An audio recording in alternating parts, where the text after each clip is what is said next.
kërkojmë këtë pastaj. Më tej duhet i kërkojmë çlirimin e pronave të shtetasve shqiptar. Pra këtu fillon, sepse ata na kanë marrë peng neve, ne nuk i kemi marrë peng.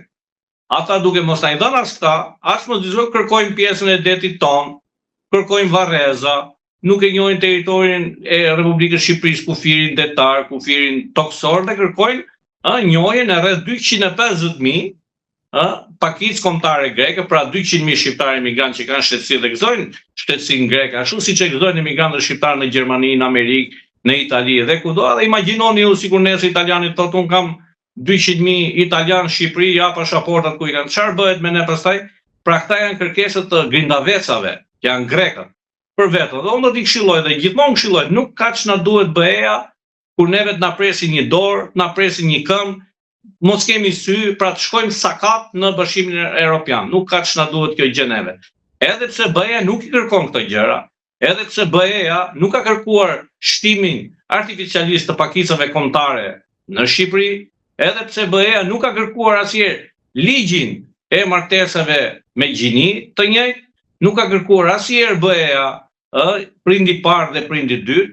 BE-ja thotë zbatimi i të drejtave të njeriut. Kaq. Dhe të drejtat e njeriut, nëse ne logjikojmë si shtet që është e drejtë, mashkull me mashkull, femër me femër, martohet, atëherë le ta votojnë ligjin, por nuk është e drejtë, sepse është as e natyrshme. Pra, ku do dal tani? Gjithë këto gjëra bëhen në emër të Bashkimit Evropian, gjë që Bashkimi Evropian nuk ja kërkon Shqipërisë to. Ja kërkon vetëm Greqia si grindaveci që është. Po sikur nesër pasi neve t'ia plotësojmë të kërkesat, greqisht të dali Bullgaria, të dali Rumania, të dali Italia, të dali Kroacia, të dali Slovenia.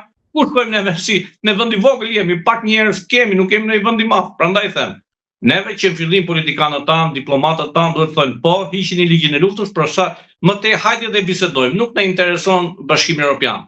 Nëse ne do shikojmë fort, ekonomia e Shqipërisë sot është më e fortë se ekonomia e Greqisë. Ja u them këtë me plot bindje.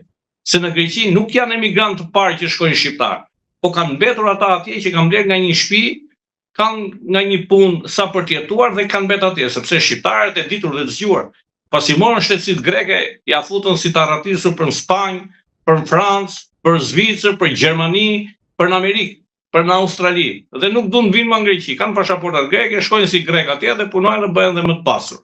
Zoti Dhalla, me që ju përmendet pak më lart sigurisht edhe çamërin, çfarë po ndodh tashmë, informacione që ju keni, kontaktet andej, vajtje, ardhje të atyre që ka lindur andej me shumë vështirësi që shkojnë për të parë dhe një shtëpi të tyre fshehurazi, por edhe fakti që ne në bisedat e kaluara kemi folur dhe ju keni deklaruar që 2-3 prona janë shitur. Pavarësisht në sekuestro. Nuk janë shitur vetëm 2-3 prona. 2-3 prona i kam zbuluar unë, domethënë dokumentat, duke qenë jashtë Greqisë. Janë shitur më shumë prona. Kjo i takon shtetit shqiptar që të denoncoj duke patur këto dy fakte për 2-3 prona që të bëhen hetime pse janë shitur në çfarë bazash pronat e sekuestruar. Pra është si puna shtetit shqiptar që sekuestron pronën e dikujt, pa marruar pa hetime, gjëra, marrëveshje shtetërore, me këta e nxjerrin shitje, nuk mund ta nxjerrin shitje. Prandaj them, çështja e Çamit, dum neve, pa marrë parasysh se neve kemi problem në shqiptarët. Çështja e Çamit themi neve, psikologjikisht i takon vetëm Çamit. Jo vetë Çamët janë shqiptar, siç janë Labët, siç janë Dukagjina, siç janë gjithë shqiptarët e tjerë. Pra çështja e Çamit është e barabartë siç kanë qenë çështja e shqiptarëve të Kosovës me ne, siç ka qenë çështja e shqiptarëve të Maqedonisë. Se dua dini që ajo Shqipëri që është sot shtet, është një sakrificë e madhe e shqiptarëve të Çamërisë edhe shqiptarëve të ish Jugosllavisë në atë kohë kur u ndan kufit dhe u vun 13-ën. Ka qenë sakrificë e madhe, ne duhet t'i mbrojmë një lloj. Ka si dallim, ajo është krahin, një krahin që ka qenë e banuar gjithmonë nga shqiptarët.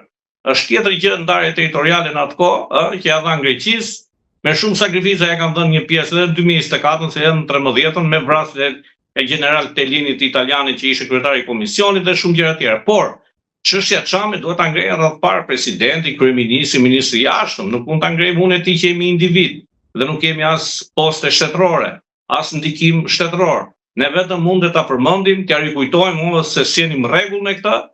Por janë këta baballarët e shtetit, këta që drejtojnë shtetin, duhet ta përmendim se tek e fundit historia mban shënime dhe mas vdekjes tonë ne duhet të lëmë një emër. Nëse kanë vendosur mos lënë emër të ardhmë të shkëlqyeshëm, është punë e tyre. Zoti Dalla, po me gjithë këto denoncime edhe faktin që ju e keni folur çdo ditë në Facebookun tuaj ka mjaft postime, reagime,